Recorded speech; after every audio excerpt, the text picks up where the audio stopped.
있는 얘기를 제가 소개를 해드릴게요. 바로 김재규의 변호사였던 강신옥 변호사의 인터뷰 내용인데 보니까 자 예전에 박 대통령, 청와대 전두환 전 대통령, 그러니까 박정희 전 대통령 살아계실 시절에 청와대에 올 때 바로 당시 영의였던 박 대통령이 오빠 부르며 따르던 사이였다. 이렇게 증언이 나왔습니다. 아마 그랬을 것 같아요. 충분히 그걸 우리가 이해할 수 있는 대목이죠. 네. 박정희 대통령은 당시에 이른바 육사 11기, 정규 1기들을 권력의 군부의 핵심 실세들을 키우기 위해서 엄청 애를 쓴 것은 다 알고 있지 않습니까? 네. 그 선두주자가 전두환 대통령이었죠. 네. 그리고 전두환 대통령의 리더십도 있고, 그래서 박정희 정권 때 승승장구하지 않았습니까? 네. 그런데 이제 청와대에 불러러 가면은 TK 세력이고, 그 당시 또 하나회 등등과 관련해서 핵심 네. 군조직을 다 차지하고 있었기 때문에 박정희 당시 대통령이 엄청난 초연을 받았죠. 그걸 알고 있으니까 같은 대구 지역으로서 박근혜 대통령이 영예 시절에 오빠 하면서 따랐고, 결국은 전두환 전 대통령도 권력을 잡고 난 다음에 네. 박근혜 당시 청와대에서 넣은 네. 박근혜 공주님을 엄청나게 배려를 했던 것은 이미 다 알려진 사실이죠. 충분히 지를 수 있었습니다. 아니, 네. 수석국 국장님. 그러니까 이 전두환 전 대통령은 사실상 박정희 전 대통령에 의해서 키워진 총애를 받던 군인이죠. 일단 전두환이라는 군인이 박정희 전 대통령의 눈에 들은 것은 1961년에 5.16 이제 쿠데타가 일어나지 않습니까? 그 이후에 이른바 육사 생도가 지지 시위를 이 시내에 이렇게 시가 행진을 합니다. 그 부분을 만들어낸 것이 전두환 당시 대위였거든요. 네. 그래서 그 당시부터 이미 박정희 소장이 보기에는 상당히 이제 리더십도 있고 네. 이 5.16을 적극적으로 이 육사 생도들을 다 거리에 나와서 지지 행진을 하게끔 만드는 사람이니까 그러다 보니까 이제 최고회의 의장 비서관으로 발탁이 되고 네. 중앙정보부 이제 인사과장도 맡고 그렇게 승승장구 하다가 76년에 그 청와대 경호실의 작전 차장보가 되죠. 네. 그 당시 이제 차지철 경호실장 산하에서 그리고 나서 79년 3월에 보안사령관이 되거든요. 그리고 나서 11.6이 터지면서 그야말로 이제 권력의 실권을 장악하는 이런 쪽으로 나아가게 되는데 박정희 시대의 가장 이른바 정치 군인의 뭐 상징적인 인물이 전두환 전 대통령이죠. 저는 이제 정미경 의원님 이제 같은 여성이니까 한번 여쭤볼게요. 오빠라는 말 요즘도 쓰세요? 오빠라고 부르시는 분들 몇 분이나 되세요? 그러니까 저는 사실을 잘 안 써요. 네.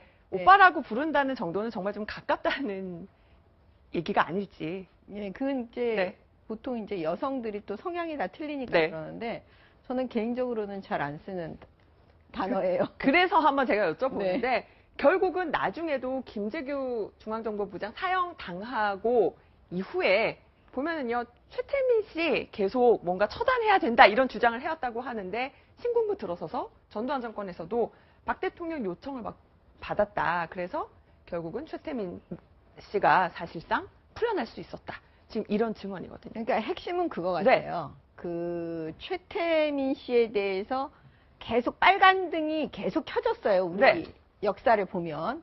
근데 이제 박정희 대통령 때 그걸 놓쳤죠. 그 다음에 전두환 대통령 때 놓친 것 같아요. 그러니까 전두환 전 대통령도 결국 최태민 씨 부른 거네요. 네, 결국에는 그거를 제대로 못 잘라낸 거죠. 네. 제대로 처벌을 못 한 거죠, 사실. 그 다음에 뭐냐면 지금 기록에 의하면 노태우 대통령을 향해서도 그 박지만 씨와 박근영 그 동생이 우리를 살려달라고 그런 탄원서 같은 걸 냈다며요. 그러면 그 정도 됐으면 노태우 대통령도 뭔가 했어야 돼요. 했어야 되는데 노태우 대통령도 손을 근데 놓았습니다. 거기서 또 손을 놨어요. 그러니까 지금 우리한테 사실은 계속 경고등이 계속 켜져 있었는데 그 경고등을 계속 무시하면서 넘어갔던 것 같아요. 그래서 오늘날 이런 사태가 벌어진 거죠. 최태민은 농단을 놓고 차지철은 다 알고 있었던 거예요. 김재규는 다 알고 있었던 거예요. 조사도 해왔고 대통령이 직접 보고했고 정말로 이건 안 되겠구나. 나라를 위해서 처단해야 된다고 끝까지 얘기를 한 거예요. 죽기 직전까지 해야 된다. 그걸 끝까지 반대한 사람이 박근혜 대통령이었어요. 안 된다. 전두환 당시 대통령은 누구 편을? 박근혜 대통령 편을 들어준 거예요. 그 불씨가 지금 이렇게 된 겁니다. 지금까지 온 것이다. 근데 그 당시 상황을 보면은요, 또 이런 측면이 있습니다.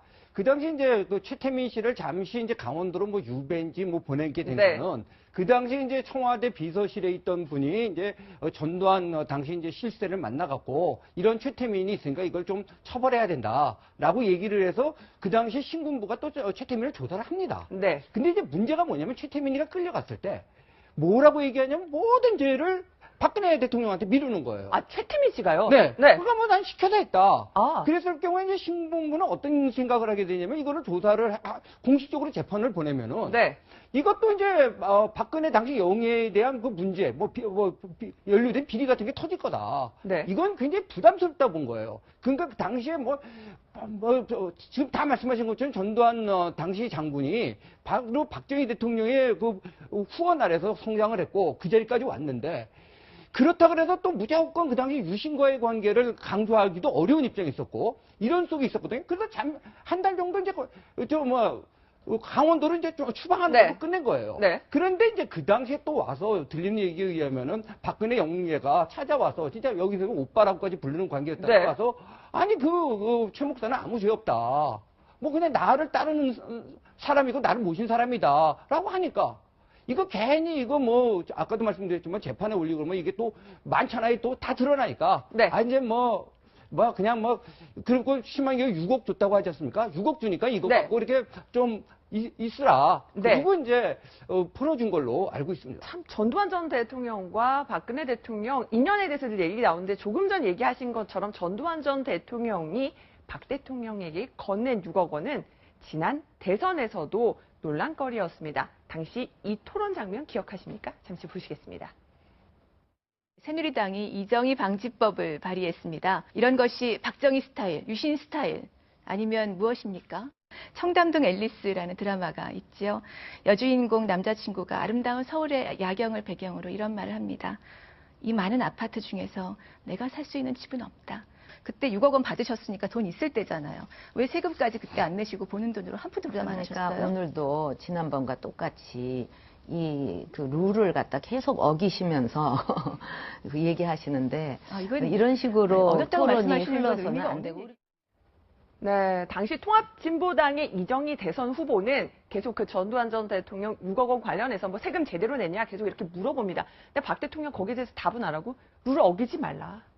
저 부분에 대해서도 좀 이게 갈리죠. 6억 원에 대해서 누구는 그중에 3억 원을 다시 2억 원은 정성화 총장한테 돌려주고 뭐 1억 원은 어디 합수부에 주고 줬다라는 얘기도 있고 뭐 어떤 분은 또 그렇지 않다라는 얘기도 있고 많이 갈리는데 지금 본다면 이 최태민 씨 그리고 박근혜 대통령과 관련된 거의 모든 것들이 다 공개가 됐거든요. 지금 유일하게 공개가 안 된 게 제가 보기에는 그 당시 전두환 합수부 체제에서 이루어졌던 최태민 씨와 관련된 조사 보고서입니다.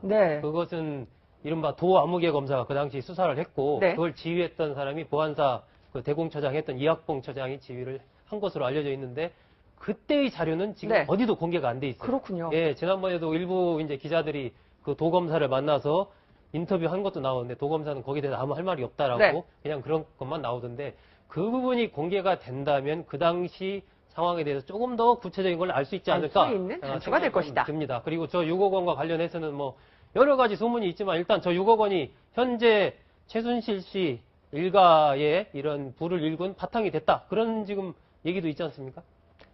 지금 이게 마지막 경고등인 것 같아요. 우리에게. 그래서 이번에 제가 볼 때는 도대체 박근혜 대통령을 이용해서 얻은 재산이 얼마인지를 특검에서 밝혀줘야 돼요. 제가 누차 말씀드리지만 박근혜 대통령 재산 관리를 지금 최순실 씨와 그 일가가 한 걸로 지금 다 보여지잖아요. 그러면 예측할 수 있는 게 뭐냐면 재산이 섞여 있을 거예요.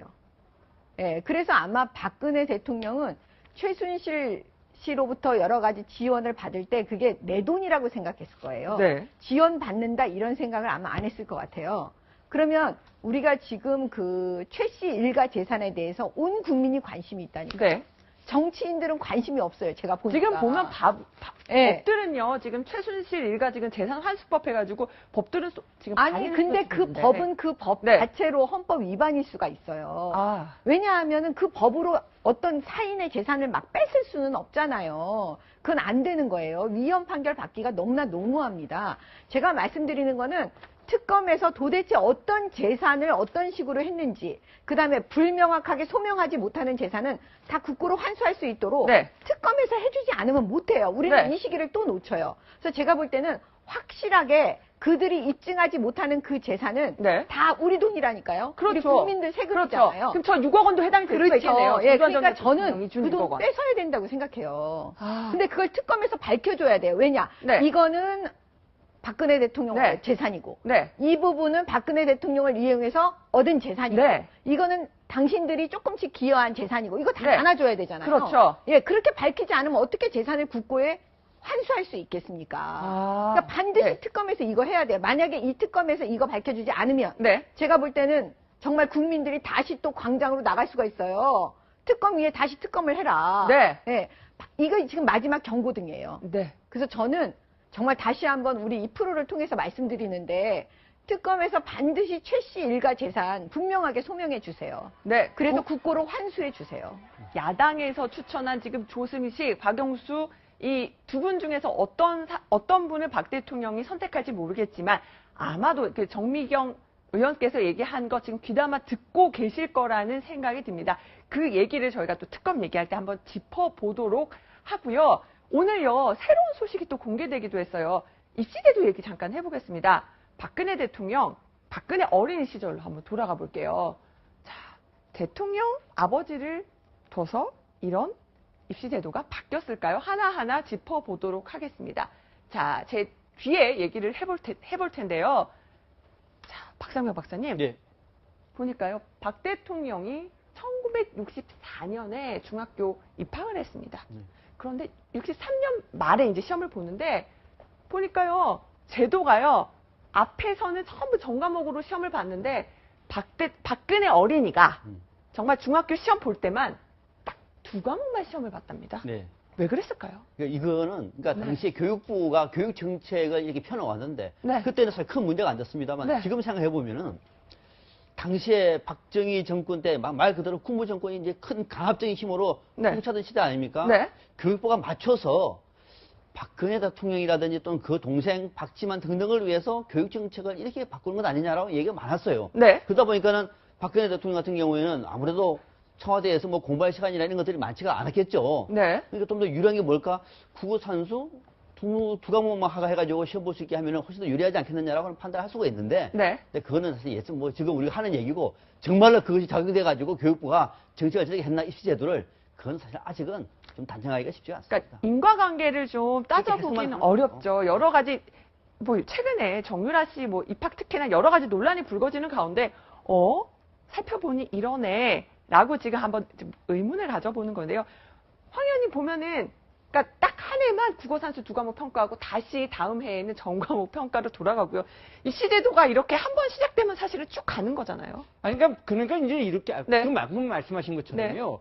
만약에 이제 국어산수로 바뀌었다. 이것도 나름대로 합리적인 이유 있었던 것 같습니다. 이제 중학교 입시계 자체가 워낙 처절해갖고요. 그 이름하여 뭐 무집 파동이라는 것도 나고요. 그러니까 무집을 어떻게 만드냐 놓고 이제 뭐 답안이 2개다 이런 파동도 나오고 해가 났었거든요. 이게 뭐 대입도 아니고 이거 초등학생들. 그렇기 때문에 과목을 단순화한다는 건 논리적으로 또 상당히 합리적인데요. 문제는 바로 저거죠. 왜 저때 한 해만 했을까? 그러니까요.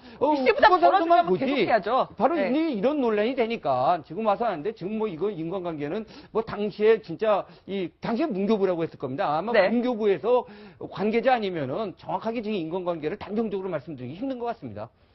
아니 박 대통령이 중고교 시절에 이제 공부 성적은 굉장히 좋았던 것으로 알려지고 있거든요. 그래서 한동안 또 이것도 화제가 됐었어요. 자, 제 옆에는 박 대통령 초등학교 시절에 바로 생활기록부가 있습니다. 소충석 국장님, 보면 여러 가지 이제 선생님들이 여러 가지 이렇게 멘트를 써주잖아요. 잘 지금 보이진 않지만 내용은 이렇습니다. 특정 아동들과만 노는 습관이 있습니다. 그렇죠. 자존심이 강하고 네. 냉정하며 네. 특정한 아동들과만 노는 습관이 있다. 이게 뭐 초등학교 때 일이긴 하지만 지금 보면은 그 초등학교 때 저 담임 선생님께서 상당히 좀 일반 우리 지금 국민들이 생각하는 박근혜 네. 대통령의 어떤 이미지와 많이 닮아 있는 부분이 좀 있지 않습니까? 네. 자존심 굉장히 강해서 어떤 인정을 잘 안 하려고 하고 또 특정 아동들과만 어울린다라는 부분. 지금 보면 거의 이제 최순실 씨 그 일가와 거의 그 이른바 문고리 3인방을 중심으로 한 산모들 많이 이제 굉장히 많이 의견을 듣고 이랬던 것들이 저 당시에 그 선생님께서 일찌감치 그런 박근혜 대통령의 성격을 정확하게 좀 봤던 건 아닌가 하는 그런 생각이 듭니다. 네. 지금 이 자리에는요, 1958년 개띠는 안 계세요. 제가 확인을 해봤는데. 하지만 항상 이제 박지만 씨가 58년 개띠로 유명한데, 58년 개띠 분들이 항상 저한테 하시는 말씀이 있어요. 자, 박지만 씨 때문에 입시제도가 바뀌었다. 고교 평준화 도입됐다. 이런 얘기를 하거든요. 정미경 의원님, 뭐 그런 소문을 많이 들어보셨죠? 네. 제가 이제 곧 학교 다닐 때는 네. 전두환 대통령이 그 과외를 폐지시켰어요. 아. 그래서 그때 소문은 또 뭐였냐면 네. 그 전두환 대통령 네. 딸이 이제 과외가 다 끝나고 대학에 들어갔대요. 그렇군요. 네, 그래서 이제 과외를 없앴다 뭐 이런 얘기들이 막 분분했거든요. 네. 근데 지금 제가 저거 보니까 저는 사실 저런 거 잘 몰랐었는데 지금 보니까 무슨 생각이 드냐면 야, 우리나라 수준이 이런 거구나. 권력을 가지고 막 바꿀 수가 있는 거구나. 그런 생각이 들어요. 박지만 회장이 네. 58년생이에요. 네, 58년. 58년생이에요. 네. 랩디라고 하잖아요. 네. 그 사람들은 만나면 그 느낌 받으면 딱 제 얘기예요. 네, 항상 많이 그때는 들어요. 중학교 갈 때도 공부를 굉장히 네. 많이 했습니다. 열심히 공부 잘하는 애들은, 네. 공부를 아주 잘하는 애들은 중학교에 가려고 얘기하니까 시험 문제가 없어요. 네. 이전에는 무슨 뭐 경기중학교가 많았잖아요. 네. 그냥 흔히 말하는 뺑뺑입니다. 네. 그러니까 중학교 입시제 여의도가 표시돼버려요. 또 중학교 가도 공부를 열심히 합니다. 좋은 네. 고등학교 가야지. 고등학교 가니까 또 고등학교 때는 평준화제 가서 또 추첨을 해버려요. 네. 그러니까 박지만 씨는 있을 때 배문중학교 가고 이제 중학교 때도 일사백시 그렇습니다. 폐지돼요. 고등학교 갈 때는 네. 또 평준화 제도가 실시되면서 뺑뺑이가 경기고등학교 선생님 네. 없어져버려요. 네. 그러니까 우리는 공부 잘해서 우리는 뭐냐? 네. 결국은 박지만 때는 망했다. 네. 라고 하는 사람이 있는가 반면에 또 공부가 조금 좀 떨어졌던 사람들은 네. 박지만 때문에 우리는 명문 고등학교 갔다라고 있습니다. 네. 그렇군요. 그런 얘기 많이 하죠. 저 중앙고를 네. 입학했지 않습니까? 네. 박지만 회장이. 그리고 나서 이제 중앙고를 졸업하고 육군사관학교를 진학을 하잖아요. 그 김정념 전 비서실장 회고록에 본다면 네. 박정희 전 대통령이 그 박지만 씨가 중앙고를 졸업하고 육사를 간 거에 대해서 굉장히 중앙고 쪽에 고마워해요. 네. 그 당시에 이제 중앙고등학교까지 가서 거의 2억 5천만 원, 그 당시 돈으로. 네. 2억 5천만 원이요? 굉장히 큰 돈이죠, 지금 네. 생각하면. 그것을 중앙고에 줍니다. 그래서 중앙고에서 이제 그거 가지고 어떤 도서관도 짓고 막 이런 이제 얘기가 나오는데 그만큼 박정희 전 대통령이 저 당시 박지만 씨에 대해서 중앙고에서 잘 가르쳐줬다라는 부분에 대한 어떤 좀 고마움 같은 걸 갖고 있었던 것 같아요. 네, 자, 정말 뭐 어디까지가 진실인지는 모르겠습니다만 정말 박 대통령 일가와 얽힌 그 입시제도 변화까지도 얘기를 짚어봤습니다. 여기서 황성준 위원님과는 인사드리겠습니다. 고맙습니다. 예, 다음 주제 보여주세요.